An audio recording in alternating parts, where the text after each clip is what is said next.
Now, you have just 8 records to take with you. How did you set about choosing?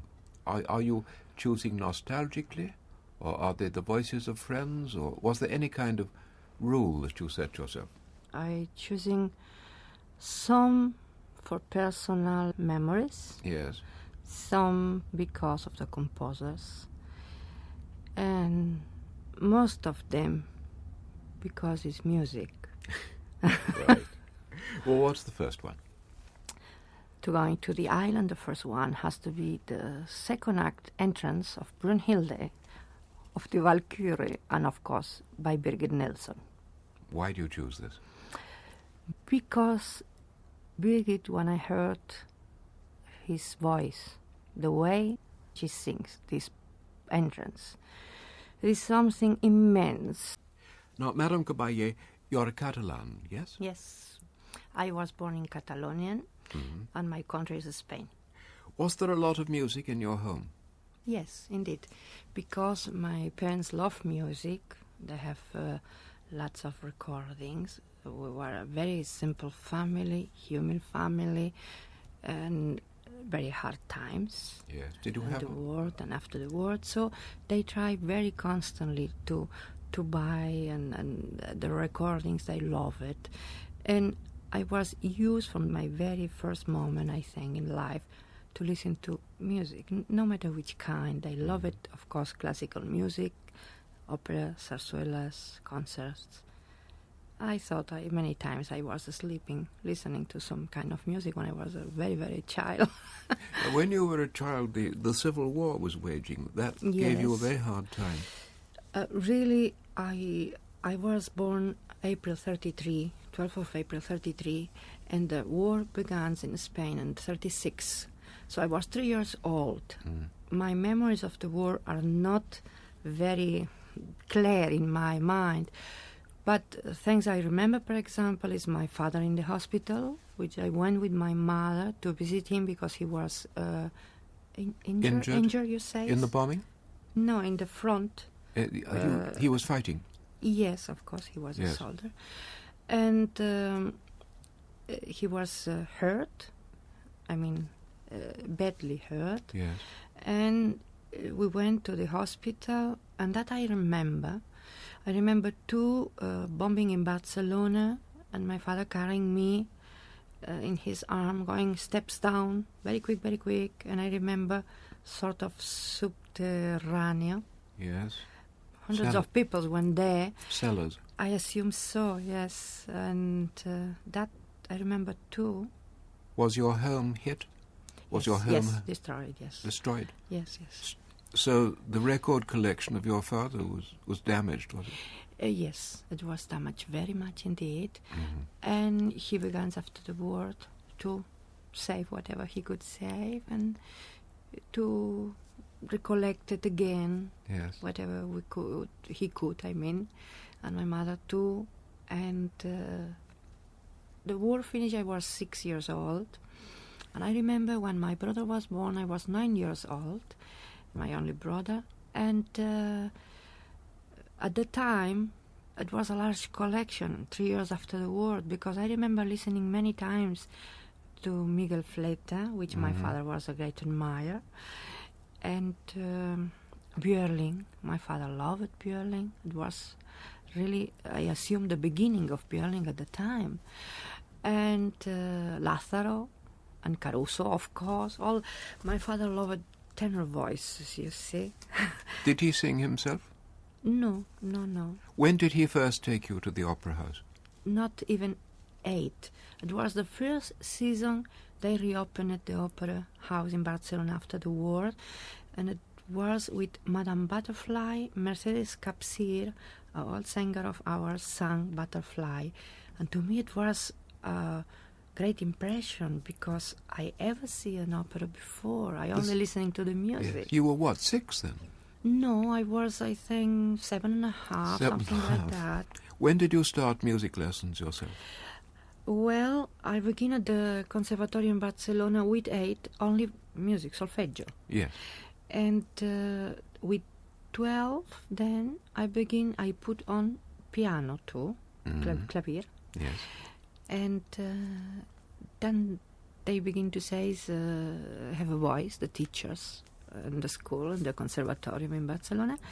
So with 14, then I begin to study voice with a Hungarian teacher, Eugenia Kemeny. A Hungarian teacher? Hungarian teacher. She was in Bayreuth many years, and she was a singer in the Berlin Opera. And the lady, she was an old lady at the time she dies, a few years ago. She listened to my voice, and she says, it's a wonderful voice, has a future. But first we have to make gymnastic. And for 8 months, really, I was doing only what she calls gimnasia respiratoria. Breathing gymnastics. Yes. She was, when she was young in his country, gold medal of Olympics. Running, yes. She was, I think, 18 or 19 years old at the time. So for her, that was the most important thing, to have this kind of control of breath, control of the breath, which is the fundament for singing later. Mm-hmm. I was desperate, 8 months gymnastic. I wanted to sing, but I thank very much my teacher. He teach me this way to breathe. You were also studying nursing at that time, were you not? Yes, a little later. I was finishing with 14, and in 16 I was... how do you know that? I have my sources. Yes. This was a second string, as we say. This was yes, my father wanted absolutely that I have something real in life, not only dreams. He must be very proud when he plays your records. Ah, no, Papa never plays my records. Does he not? No, because Papa says... What does Papa say? Sorry. Well, Papa says that... Excuse me, huh? That's what Papa says. He says that really my voice, for him, please don't forget he's my father, yes. My voice is a special sound. And this special sound has been never put it in a record. He doesn't think the records do you justice? Not my sound. No. That's what he says. Right. Now, I know you won a gold medal, which is Spain's highest award to a student singer. What was your very first engagement on the operatic stage? What was the first role you sang? As a student, I was singing La Selva Padrona from Pergolesi, Il Telefono from Menotti. I sang Maria Egiziaca from Respighi, and the Ninth Symphony, all in Spain when I was finishing, almost finishing. And then my first engagement really was in Basel, in Switzerland. And I sang small parts, very small parts, like Amnina in Traviata, like First Lady in Zauberflöte. And then I sang a part which I find wonderful in the Feurige Engel von Prokofiev. And I was so happy because I really wondering this line. It was lovely. So the first ensemble rehearsal when I came, that was a sextet, and I was so depressed because I always thought when I was a student they only given me my music at the opera house. So I thought that was a solo, but it was not. It was a sextet. Well, anyway, that was my first role. You're right. Yes. Let us break off for another record. What's the second one you've chosen? La Juive Rachel, Count du Seigneur, because of Richard Tucker. La Juive by Alevi. Yes. And why do you like Richard Tucker so much? Did you work with him ever? Yes, at the beginning in my career in America, in the United States, I sang with him several times. It was something like a human being trying to do his job the best he could, trying to help other people to growing up in the career. He was a person that loved music over everything. And the respect he has for all the rest of his colleagues, it is something as an example. And because as example is the only tenor I take with me in the island. Now, you started off in Bâle. You were a sort of unpaid understudy for a start, weren't you? Yeah, that's true. But what I learned at the time was incredible. I will have not money enough to pay it today, what I have learned in that time. You learned the repertoire. Not only that. I learned many things at that time, really. How long were you in Bâle? 3 years. So having learned so much of the German repertoire, you were then suited to go on to Bremen. That was your next place of work, wasn't it? I was in Bremen 3 years too. Now that was hard work. I read that in 1 week there you sang in 5 different operas. It's true. They kept you busy. Well, no, it is because the other soprano was ill. You know, at the time the sopranos goes ill too, so they have to put me in. And so I sang what I was supposed to do, 2 or 3 of my parts and 2 or 3 of the other soprano parts. So that kept me in voice for that week. When did you first sing in your own hometown in Barcelona? 7th of January, 1962. A date you remember. It must have been a great for thrill me. to go back and sing Yes, at yes. home. It took me 6 years to. You know, the conservatorium in Barcelona is on the top of the opera house. Yes. So it took me the travel over all Europe and 6 years to go from the conservatorium to the stage of To my come opera downstairs. house. Yes. But when the special night was with Arabella from Richard Strauss, and to me it was one of my loveliest memories, really, it is. Yes. Well, you went on making an impact here and there. Now, you made a big impact in Mexico. That was important, Yes, wasn't it it? was in 63 first with concerts and 64 with opera. That Yes. was in Manon. Yes, that was with Giuseppe Di Stefano.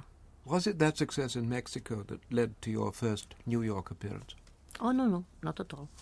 I mean, the success in Mexico with Manon and Ballo in Maschere, which I sang for the first time in my career, and it was with Giuseppe Di Stefano too, brought me 2 contracts. Could you imagine? One to Dallas to do Sefirelli's Traviata, and second to Philadelphia to do Andrea Chenier with Franco Corelli. So that was this contract was made in the fall of '64 because this performance is supposed to take place following season. Only in April '65 when the event of Carnegie Hall of Lucrezia Borgia, because Madame Marilyn Horn was expecting Patricia. She was pregnant. And she thought, Marilyn, that she could do it because, you know, I was pregnant twice too. So I have the children. and you think, till when I can go on? I assume for Marilyn was the same question for herself. And you go on till you realize, well, no, I cannot go more on. I have planned that, but I have to stop perhaps 1 month earlier or so. I assume it was the same for Marilyn, and then they offer me this opportunity to do this role in New York. And there was a problem because, you see, Dallas have signed me a contract to say first appearance in the United States for Traviata. Of course, on a stage was in the contract. Because of this on a stage, I could do the concert at Carnegie Hall. The concert perform. That's not on the stage, of course. No, this is on a platform. Platform. And you had a great success. They loved particularly that marvelous pianissimo of yours. That's what they say, yes. Now, you sang Lucrezia in New York. This happened a long time ago, so we can now tell the story. Your next engagement was at Glendebourne, but because you had to learn Lucrezia, you didn't know your Glendebourne part, did you, when you arrived? Well, I knew it, only not right. That's true. I have never denied it. And I'm not going to begin yet to say excuses. What were you going to sing? What was the part? Rosenkavalier. Ah, yes. It was the first time. Yes.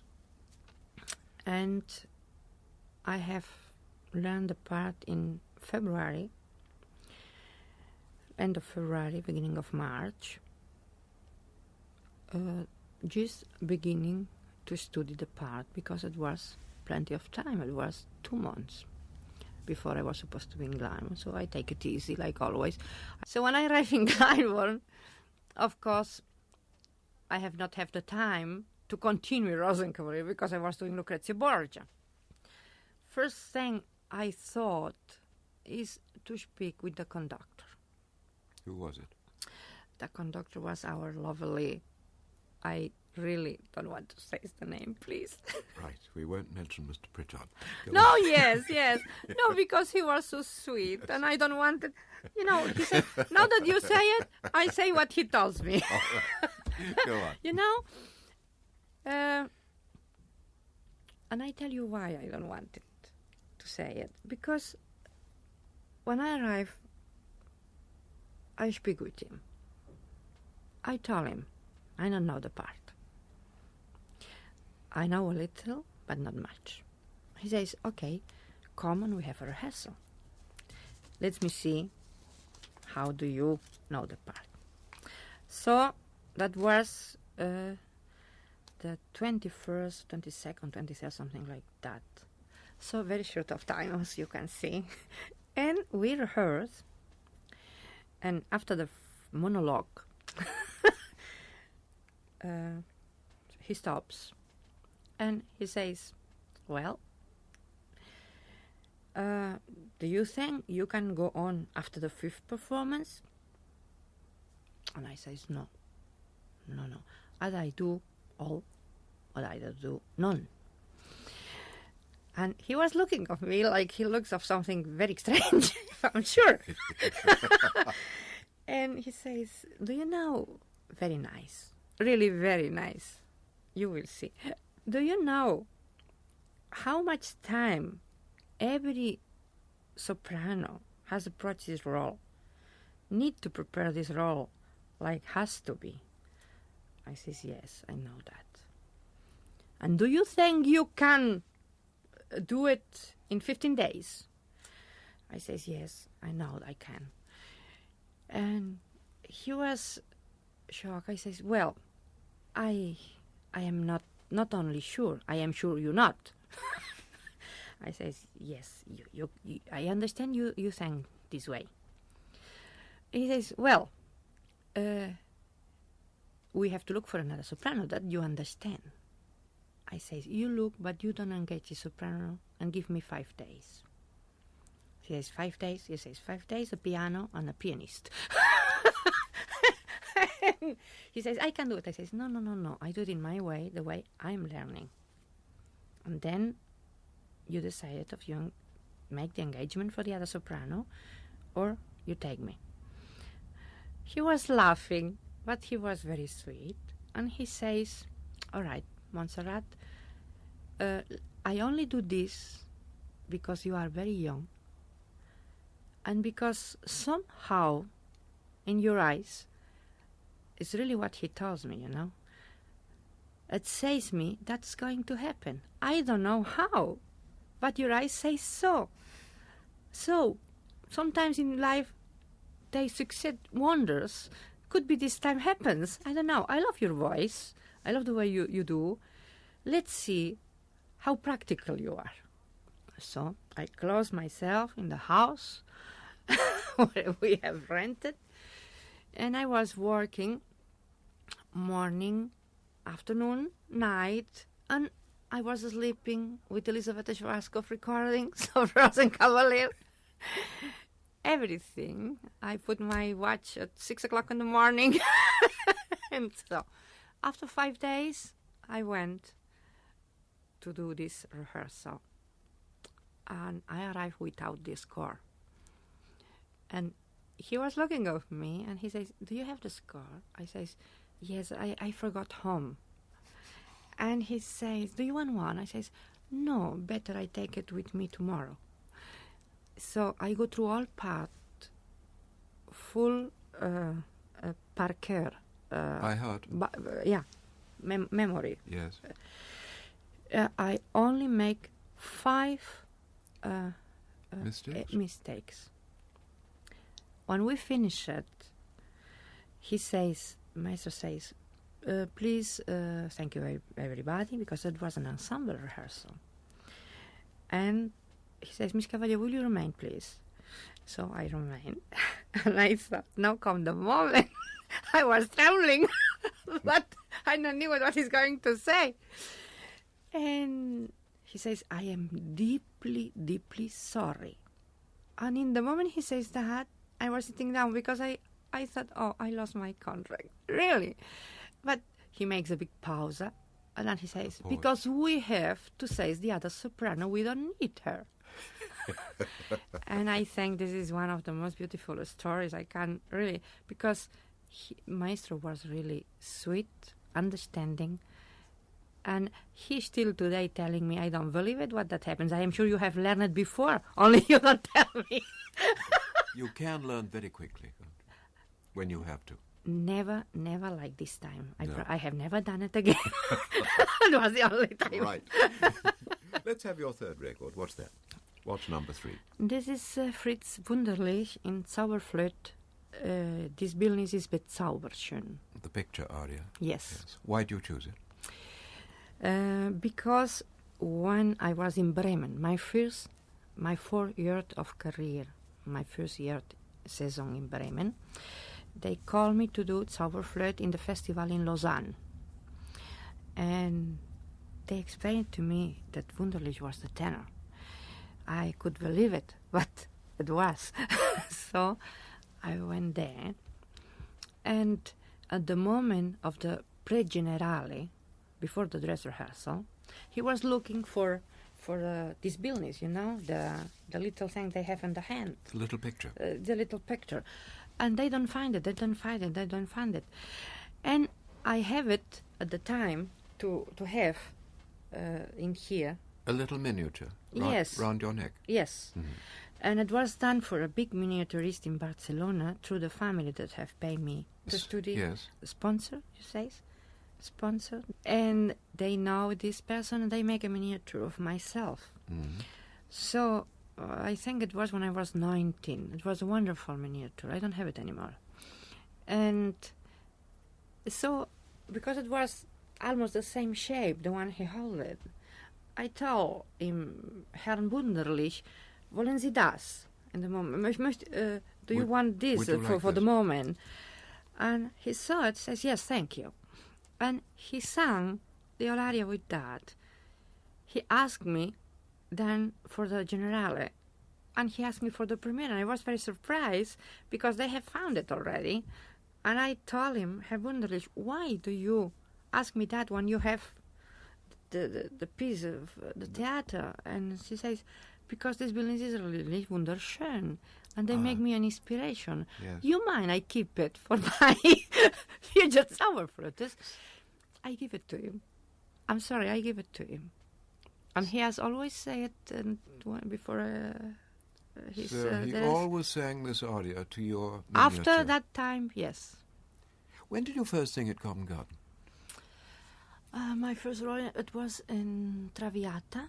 And I think, when my memory don't make me tricks, it was about 1971, I think, something like 71, yes. 72. And 70. now, of course, you're a regular visitor, we're glad to say.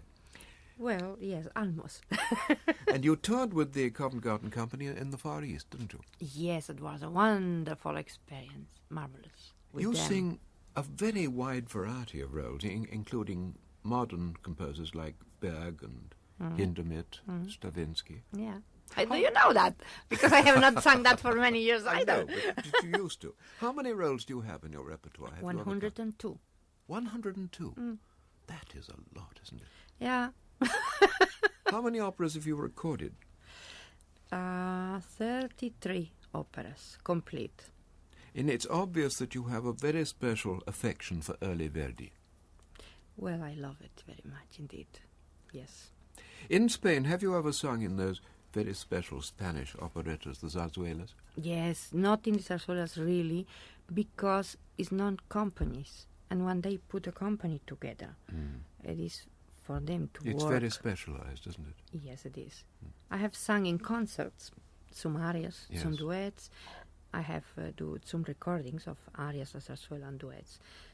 And I have recorded zarzuelas too, complete. I think it's 3 or 4, not very much indeed. But it's a music that we like very much. And when we have singers abroad, I mean in other countries like England, like New York, etc., and lately in Vienna, they love it. They really do. So, Let's move on to your next record. What shall we have? we have Maria. Maria Callas. Yes. Because, like always, I want to have Maria with me, no matter where I am. Did you know her well? Yes, yes, indeed.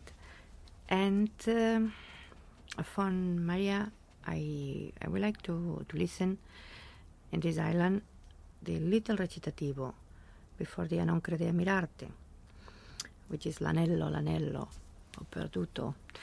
And she says always that in that small recitativo, he explained his own life in these few words. And the people that we know her well, we know it's true. Only in this particular part. So, because she represents for me the greatest musician and the greatest singer all times. How far ahead do you book engagements? Well, my last engagement is for the season 85-86. As far ahead as that? Yeah, 5 I don't years. have many for that season, but I have already 3. Yeah, so you're all... They ask me to sign, I sign. What something... Oh, not always, I'm sure. Not always, but what something really I like. How important in your career do you consider recitals? Very important. And you like them to be informal, you like to chat to the audience, you don't like them to be daunting Not occasions. really, but you see after a recital, when you really go to the encores, you don't need to play anymore diva, what they call diva. Yes. And I think for the audience, it's nice too, that they know you have done whatever, better or not better, your recital, your Liederabend, like has to be. And after, enjoy very much with the audience together. For the says what is perhaps a joy for them and a joy for ourselves, because a joy you have done a good performance, you have done your job well, the audience has enjoyed it, so it's the moment, the says, of celebration. The encores are the cup of Yes. champagne for me. Exactly. Are you a nervous performer? Yes, very, very much. Do you have superstitions? I don't Certain think clothes or certain objects you like to have? No. I mean, I am so big. I mean, so fatty. That perhaps I like not to look more as I am. And sometimes I ask if they try to make at least like I am. I don't know if that is a superstition. Well, no, I don't think I have superstitions. At least I don't remember in that moment. Right. Record number 5. We had Bellini. Where do we go now? We have the Winterstürme from Valkyrie with Melchior. Melchior. Why do you choose him? Because my father loved it, because I love it, because I think that was a real Wagner tenor. Where is your home? In Barcelona, in Spain. How far out of the town? We have an apartment in the city because of the School of the Children are in the city. You have 2 children, is that right? Yes, a boy of 14 and a girl of 9. I'm very old. And, Nonsense. and well, and we have a farm, which we have what we call the real house, the real home. Do you raise stock or crops? It is a forest farm, you say. It is where the trees every year, they signal the protection of the mountains. Yes. How many trees every year you can Cut bring them down for the necessary of the wood. Yes, forestry. Yeah. But in the same time, in all these years, we have some cows. And we have 2 different races. 2 different kinds of Yes, of 2 stock. different kinds. One is Charolais from Strasbourg in France, and the other are Limousin, which is the other part, close to the Normandy up. And then we have what we call our own Aranesas. And these 3 kinds which he has developed, and we have many little children of them. And it's wonderful. I'm told that you love working on the farm. You like driving tractors. Well, I do. How do you know?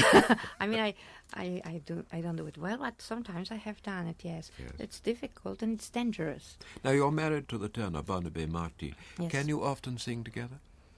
Well, at the beginning when we know each other, it was on a stage, it was with Madame Butterfly. And at the beginning we could not sing together. Then after 1 year, we've been married to the 1.5, he left his agent and we went together in the same agency. And then it was for us possible not really to sing very much together, but at least to be in America together, in Europe together. And in 1972, my husband has an accident when we were singing in Paris, the Norma. And he has a stomach hemorrhage. Hemorrhage. Yeah. Yes. And it was very bad. He has an operation. And after he sang less and less. And in 74, I think it was the year he stopped singing because of his health. Now it's wonderful. And in the farm he's very healthy. And every time he can and his work permitted, he's coming. And otherwise, I have 22 nieces. 22 nieces? Yes, and everyone choose his free time to make me company in my trips, which is wonderful.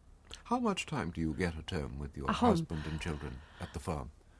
At the farm, every year I am there 1 month in summertime. And then, of course, when the children have the holidays in Pâques, we are almost there all the time. And I know that even between performances you fly off just to spend a day. You know very much. I am not supposed to tell you that. No, you're not. Because I am supposed to be in the city. Yes. Only my luggage is in the hotel. They remain in the hotel. So no matter, I can be in the Sussex, no? Taking good air. Instead that, I'm going to the farm. Nobody knows that technically you're breaking your contract. Let's get on to record number 6. What shall we have now? We have the 4 last songs with Elisabeth Schwarzkopf from Strauss. Strauss is one of my beloved composers, and nobody ever sang Strauss like Elisabeth Schwarzkopf.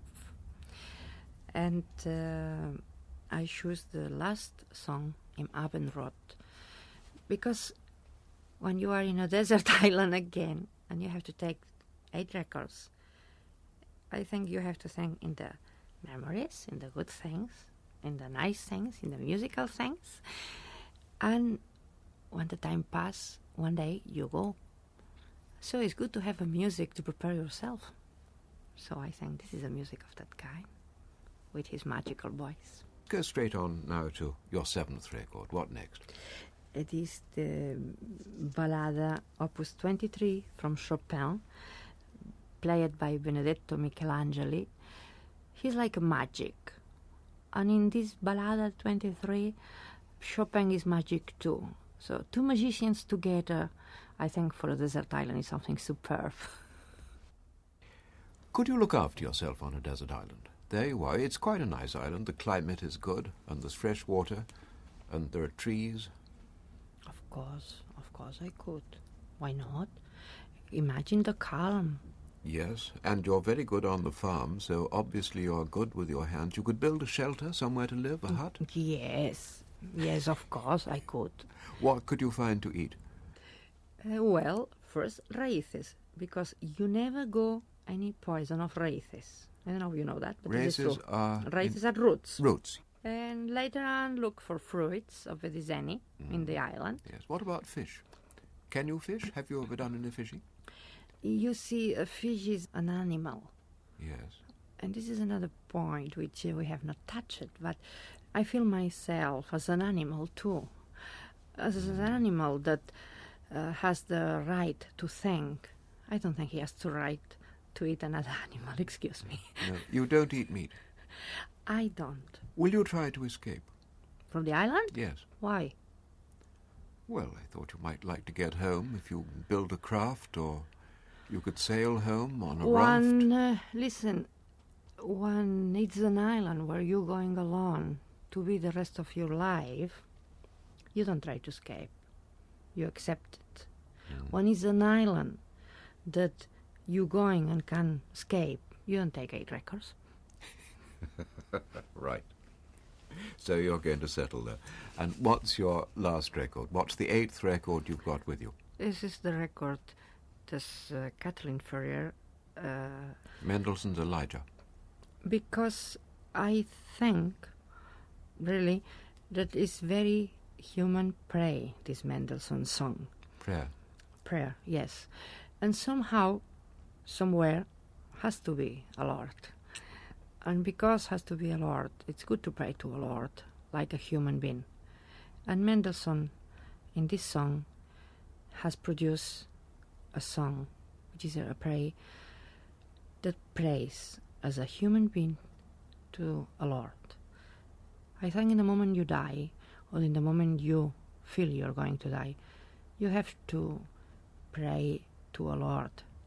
That is why I choose this Mendelssohn. Now, if you could choose only one record instead of 8, which would it be? Either I have all, or either I have only the memories of all. I don't choose one. All right. They're all equally precious. To me, yes. Right. Now, you may take one luxury with you. A box to put the records in, and something to clean it, so that they keep as long as I'm going to live there. What a good idea. Won't let the sun get at them.